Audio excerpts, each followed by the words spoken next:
Welcome back नाजरीन। हम बात कर रहे थे प्रोसेसिंग मीट की एक्सपोर्ट के हवाले से। आइए बात को वहीं से शुरू करते हैं। जिस तरह आप बता रहे थे कि पाकिस्तान में जो सूरत मैं बता रहा था कि हमारी नेबरिंग कंट्री जैसे खटमंडू है, वहाँ भी हम एक्सपोर्ट नहीं कर सकते, ठीक, क्योंकि उन्होंने अभी तक बैन लगाए हुए है। हमने कई दफ़ा लिख कर भी भेजा है गवर्नमेंट को, भेजिए उनसे टेकअप किया जाए, क्योंकि जो इदारा UN का है जो ये बैन्स लगाता है, उसने हमें क्लियर किया हुआ है कि अब इनके यहाँ बर्ड फ्लू नहीं है, लिहाजा गवर्नमेंट को इनिशिएटिव लेना है। हम लोग नहीं ले सकते, ये गवर्नमेंट को इनिशिएटिव, गवर्नमेंट लेवल पे ये गवर्नमेंट लेवल पे होना है। और मिनिस्ट्री ऑफ फॉरेन अफेयर्स जो है वो टेकअप करती है इन चीज़ों को उनके साथ। सर ये तो 2004 और 2005 में बर्ड फ्लू का इशू आया था, तो आज उसको बैन पड़े हुए गुजरे हुए 6-7 साल हो चुके हैं, तब से ये सिलसिला वैसे का ये 2 साल पहले दुबई तक ने UAE ने बैन किया हुआ था हमें, तो 2 साल पहले मैं वहाँ गया। मैं गया दूसरी कैपेसिटी में था, क्योंकि मैं यहाँ काम कर रहा था गवर्नमेंट ऑफ पंजाब के साथ मिलकर मीट सेक्टर को डेवलप करने के लिए। उस सिलसिले में मैं वहाँ गया, उनसे मीटिंग की और मैंने उनको बताया कि जी ये क्लियर है हम, तो अब आप हमें इजाज़त दें। उन्होंने आए, इंस्पेक्ट किया, सब कुछ किया, तो उन्होंने इजाज़त दी है। कुछ एक्सपोर्ट शुरू हुई है थोड़ी बहुत, लेकिन अभी भी उन्होंने सिर्फ हीटेड प्रोडक्ट्स जो है ना, कुक प्रोडक्ट्स और सेमी कुक प्रोडक्ट्स, उनकी इजाज़त दी है। मीट प्रोडक्ट्स की इजाज़त नहीं दी है। सऊदी अरेबिया वाले आए यहाँ, वो विज़िट करके गए, जैसे मैं आपको बता रहा था। उसके बाद वो रुकी हुई है सारी एक्सपोर्ट। सर हालांकि एक हलाल मार्केट के तौर पे पाकिस्तान के पास बहुत मार्जिन है कि वो अपनी प्रोडक्ट को लॉन्च कर सकते हैं। बाकी हम इतनी बड़ी मार्केट लूज़ कर रहे हैं, मैं बता नहीं सकता आपको। मतलब इनिशिएटिव लें ना जी, UAE उनके परफॉर्मा ही पढ़ लें क्या हैं, ठीक है, उनके पास हैं, गवर्नमेंट के पास हैं, लाइफ स्टॉक डिपार्टमेंट के पास हैं, मिनिस्ट्री फेडरल गवर्नमेंट के पास हैं, उनको पढ़ें और उनको करें। हम बैठकर एक्सपोर्ट की बात करते हैं कि जी एक्सपोर्ट बढ़ानी है, एक्सपोर्ट बढ़ानी भी, कैसे बढ़ानी है, कौन बढ़ाएगा? कुछ चीज़ों में इनिशिएटिव गवर्नमेंट ने लेना है, कुछ चीज़ों में इनिशिएटिव हमने लेना है, लेकिन जब तक वो चीज़ क्लियर नहीं होती हम तो कोई इनिशिएटिव नहीं ले सकते। सही। मतलब हमें बताया जाता है कि जी फलानी जगह एग्जीबिशन हो रही है, रशिया में हो रही है, वहाँ चलें, भाई वहाँ जाके करें क्या? सही। What should we do? Just spend money? कर तो सकते नहीं, एक्सपोर्ट तो नहीं कर सकते, क्योंकि वहाँ हम क्लियर नहीं है। पहले ये इन चीज़ों को लिया जाए, मतलब इस चीज़ को नज़रअंदाज करने से हम कीमती ज़र मुबादला से भी महरूम हो रहे हैं, और उसके साथ साथ जो है एक इमेज भी पाकिस्तान का ख़राब हो रहा है कि पता नहीं यहाँ पे हाइजेनिक प्रॉब्लम है या किस वजह से, मतलब हमें रिफ्यूज़ किया जाता है। हमारे यहाँ क्वालिटी है। हम देखें, हम डे ओल्ड चिक्स एक्सपोर्ट कर सकते हैं यहाँ से, हैचिंग एग्स एक्सपोर्ट कर सकते हैं यहाँ से, poultry process chicken meat and value added products ये हम कर सकते हैं, सारी चीज़ें हम कर सकते हैं, और अच्छी बड़ी कैपेसिटी है हमारे पास। और पोल्ट्री में चूंकि गेस्टेशन पीरियड बड़ा शॉर्ट है, बड़ी तेज़ी से एक्सपैंड हो जाती है। हम एक्सपैंड भी कर सकते हैं, ये नहीं होगा कि यहाँ कभी शॉर्टेज हो जाए। शॉर्टेज इस तरह हो रही है हमारे यहाँ, बताएं शॉर्टेज कैसे हो रही है। एक साल आता है, सीवियर लॉसेज हो जाते हैं लोगों को, प्राइस बढ़ जाती है, फिर लोग आ जाते हैं, फिर ओवर प्रोडक्शन होती है, या कोई डिजीज़ आ जाती है, फिर नुकसान होता है लोगों को। ये चल रहा है। अब इसको हमें सोचना है कि हम इन चीज़ों को, ये साइकिल्स को कैसे रोकें। सही। प्रोसेसिंग एक चीज़ है जो इन साइकिल्स को कम कर सकती है। ठीक। लेकिन अभी जिंदा मुर्गी हर जगह फिर रही है। हाँ जी। पूरे शहरों में हर जगह लाइव बर्ड्स काट हो रही है, वो इस तरह डिजीज स्प्रेड होती है, अनहाइजेनिक कंडीशंस क्रिएट होती हैं। तो ये अपने आप, ये इसमें किसी को, गवर्नमेंट को रोक टोक करने की ज़रूरत नहीं है। ठीक। ये अपने आप सॉर्ट आउट हो जाएगा। लोग खुद प्रोसेसिंग की तरफ जाएंगे, और जो प्रोड्यूसर्स हैं वो खुद प्रोसेसिंग में आएंगे, क्योंकि जिस तरह मार्केट हो रहा है लाइव बर्ड, ये चीज़ चल नहीं सकती ज़्यादा से, ठीक है ना। क्रेडिट फैसिलिटीज़ हैं, फार्मर्स के बेचारों के पैसे मारे जाते हैं, उनको पैसे नहीं मिलते वक्त पे, कोई लॉस हो गया उनको, वो फीड वालों के पैसे नहीं पेमेंट होती हैं, तो ये चीज़ें ख़त्म होंगी। सर जिस तरह से पंजाब हुकूमत ने एक्शन लिया, जदीद स्लाटर हाउस भी बने, मीडिया को विजिट करवाए गए, बीफ और मटन के लिए वो चीज़ें बनाई गई, तो क्या इस तरह के कुछ इकदाम पोल्ट्री इंडस्ट्री के लिए भी किए जाते तो कहीं ज़्यादा हम इससे फ़ायदा उठा सकते थे? पोल्ट्री इंडस्ट्री खुद कर रही है। देखें, गवर्नमेंट को वहाँ करने की ज़रूरत है इनिशिएटिव लेने की जहाँ इन्वेस्टमेंट ना आ रही हो। यहाँ तो बेतहाशा इन्वेस्टमेंट आ रही है। और मीट में भी आनी शुरू हो जाएगी। गवर्नमेंट को इनिशिएटिव लेना है, सिर्फ एक डिमॉन्स्ट्रेशन यूनिट मैं कहूँगा लगाना चाहिए अगर उस फील्ड में सेक्टर में नहीं आ रहा।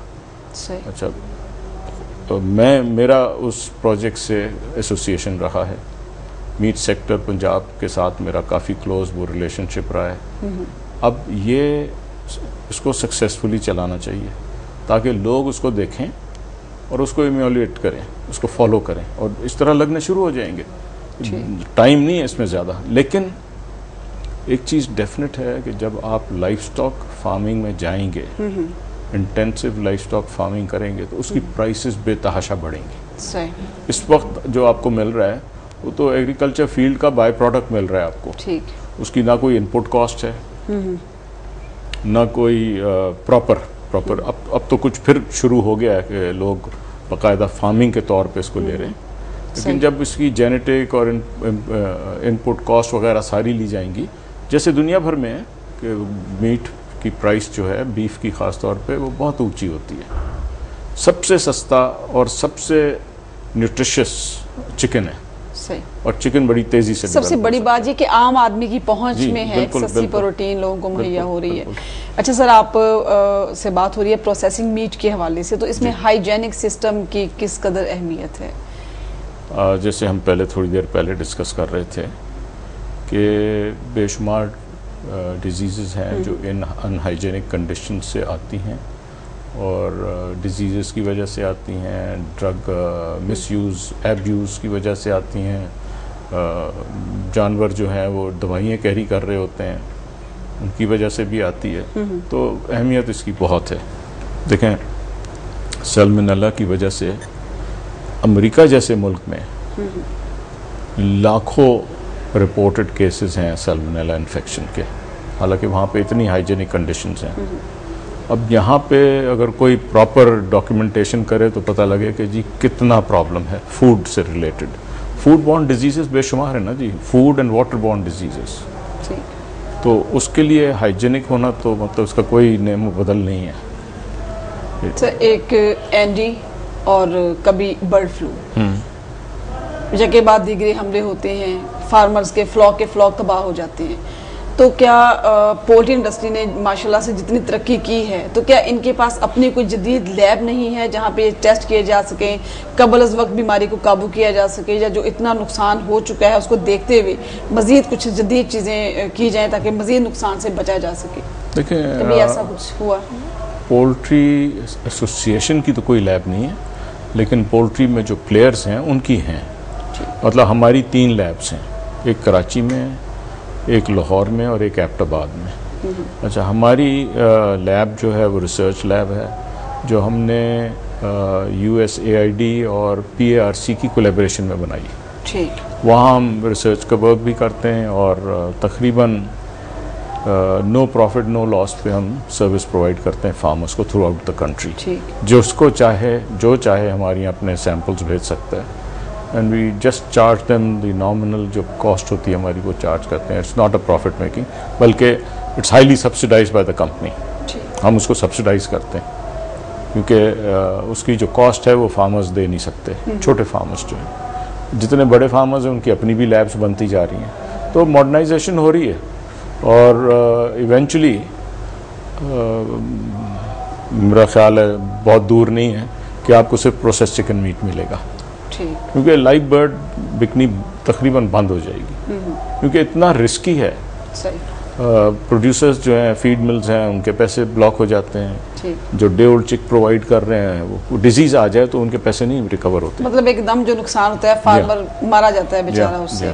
तो जिस तरह से पोल्ट्री में माशाल्लाह से तरक्की हो रही है, हर दूसरे बंदे ने कंट्रोल शेड बनाया हुआ है। इसमें कुछ हमारे ऐसे फार्मर्स भी हैं जो पढ़े लिखे नहीं हैं लेकिन वो पोल्ट्री फार्म बना लेते हैं, फिर उनका बाकायदा कोई मुआयना या चेकअप का सिस्टम नहीं होता। तो एसोसिएशन के तहत कभी कोई सेमिनार्स करवाए गए ऐसे फार्मर्स के लिए कि उनको भी एजुकेट किया जा सके, अगर बनाना है तो किस तरह से बनाना है, कैसे रखना है स्टॉक वगैरह को? देखिए, एसोसिएशन बहुत रेगुलरली सेमिनार्स करती है। हमारी एक डिजीज़ कंट्रोल कमेटी है जो पूरे पाकिस्तान में सेमिनार्स भी करती है, ब्रेनस्टॉर्मिंग भी करती है अगर कोई डिजीज़ आ जाए। जैसे आजकल न्यूकासल आई हुई है, उसमें हमने काफ़ी भाग दौड़ की है, सही कोशिश की है, लेकिन कुछ चीज़ें जैसे मैंने आपसे कहा कि एसोसिएशन के हाथ में नहीं है। इरेडिकेशन जो है वो एसोसिएशन नहीं कर सकती, ये गवर्नमेंट लेवल पे होने वाली चीज़ है अगर डिजीज़ को इरेडिकेट करना है। मेरे ख्याल से अगर ये फार्म टू फार्म डिस्टेंसेस जो है ना ये ठीक हो जाएं तो काफ़ी हद तक हमारी यहाँ बीमारियाँ कम हो जाएंगी। अच्छा, जो आपका सवाल था कि जी पहले से नहीं कर सकते, लेकिन इसमें वायरसेस ऐसे होते हैं वो आने के बाद पता लगता है, पहले से नहीं पता लगता। म्यूटेट होते हैं, नई शक्ल इख्तियार करते हैं, जब वो नई शक्ल इख्तियार करके आ जाते हैं तो फिर उन पर रिसर्च होती है कि ये क्या चीज़ है, फिर उसके बाद होता है। जैसे पोल्ट्री एसोसिएशन ने पाकिस्तान में एक डिजीज़ शुरू हुई थी हाइड्रोपेरिकार्डियम, उसकी वैक्सीन बनानी पाकिस्तान पोल्ट्री एसोसिएशन ने स्टेप लिए थे जो बननी शुरू हुई थी। और इसी तरह बर्ड फ्लू के ज़माने में भी पोल्ट्री एसोसिएशन ने बड़ा काम किया। तो काम कर रही है एसोसिएशन, भी काम कर रही है, फार्मर्स भी काम कर रहे हैं। तो इस वक्त आप क्या समझते हैं कि प्रोसेस्ड जो मीट होता है उसकी शेल्फ लाइफ कितनी होती है, कितने अरसे तक हम उसको? सारा डिपेंड करता है किस तरह प्रोसेस किया है, किस तरह फ्रीज किया है, कितना किस टेम्परेचर पे रख रहे हैं, स्टोर कर रहे हैं। बाहर से कुछ मीट इधर इंपोर्ट हुआ था पाकिस्तान में जो मेरे ख्याल में कोई 2-2.5 साल पुराना तक था, वो सस्ता आया था। कुछ हमारे करीब में मुल्क हैं, कुछ वहाँ से आया था, कुछ हमसे बहुत दूर हैं वहाँ से आया था, तो वहाँ से सस्ता आ जाता है। अब अनफॉर्चुनेटली हमारे यहाँ एक और प्रॉब्लम जो है ना वो विजन नहीं है गवर्नमेंट में। अनफॉर्चुनेटली मुझे मजबूरन कहना पड़ रहा है, और लोग कहेंगे हर आदमी गवर्नमेंट को कहता है, लेकिन कुछ चीज़ें हैं ऐसी जो गवर्नमेंट को देखना चाहिए। देखें, अभी 2% चिकन प्रोसेस हो रही है, गवर्नमेंट ने एक मुआहदा कर लिया चाइना से और एक कर लिया मलेशिया से कि जी ड्यूटी फ्री इंपोर्ट, मलेशिया से 0 ड्यूटी चिकन इंपोर्ट हो सकती है, चाइना से 15% पे इंपोर्ट हो सकती है। हमारे पड़ोसी मुल्क ने क्या किया, जब वहाँ पर ये मल्टीनेशनल फास्ट फूड चेन गई, उन्होंने इंपोर्ट करना शुरू किया, गवर्नमेंट ने, इंडियन गवर्नमेंट ने 100% इंपोर्ट ड्यूटी लगा दी और उनसे कहा कि यहाँ डेवलप करवाओ, जो चीज़ आपको चाहिए इंडिया में बनवाएं। आप वहाँ बननी शुरू हो गई, कोई इंपोर्ट नहीं हो रहा, वो 100% इंपोर्ट ड्यूटी है वहाँ। हमारे यहाँ 25% है वैसे, लेकिन बायोलैटरल ट्रेड एग्रीमेंट्स में 0%। अब ये, और फिर हमारी जो इनपुट्स हैं ना, हम जितनी चीज़ें इस्तेमाल करते हैं, बैटर यूज़ करते हैं, ब्रेडिंग्स यूज़ करते हैं, स्पाइसेस यूज़ करते हैं, ये सारी सब्जेक्ट टू इंपोर्ट ड्यूटीज़ हैं। यानी हमारी raw material input subject to import duty, finished product import फिर ड्यूटी फ्री। ये भी कोई तुक है, कंप्लीट लैक ऑफ विजन। ये तो फौरी तौर पे गवर्नमेंट को चेंज करना चाहिए। सही। हमसाया मुल्क का जिक्र चल निकला है तो मैं आपसे एक सवाल करती चलूँ। एक ताजर के तौर पे, एक बिजनेसमैन के तौर पे आप यकीनन इसका बेहतर जवाब दे सकेंगे कि कुछ अर्सा पहले एक बहुत बात उठी थी कि जी इंडिया को मोस्ट फेवरेट कंट्री करार दिया जाए। उसमें कुछ लोग इसकी फेवर में थे, कुछ ने मुखालफत भी की कि उनके साथ ट्रेड को यकीनी बनाया जाए। तो आप किस नज़र से देखते हैं कि अगर ऐसा हो जाता तो क्या पाकिस्तान के हक में बेहतर था या हम किसी बड़े नुकसान से दो चार हो जाते हैं? देखें, अगर गवर्नमेंट की विजन सही हो और गवर्नमेंट सही तरीके से स्टेप्स ले सके, मतलब मैं आपको एग्जांपल दूं, पोल्ट्री में देखें, मैं गवर्नमेंट के साथ था इसमें, मैं इंडिया 2-3 दफ़ा जा चुका हूँ उस सिलसिले में। हमें कोई खौफ नहीं है इंडिया की इंपोर्ट से। खौफ किस चीज़ से? पॉलिसीज़ से। हमारी पॉलिसीज़ और उनकी पॉलिसीज़। देखें, उनकी बड़े समझदार लोग हैं, बड़े फार साइटेड हैं, वो अपनी पॉलिसीज़ ऐसे लेके चलते हैं कि उनकी इंडस्ट्री को कोई नुकसान ना पहुंचे।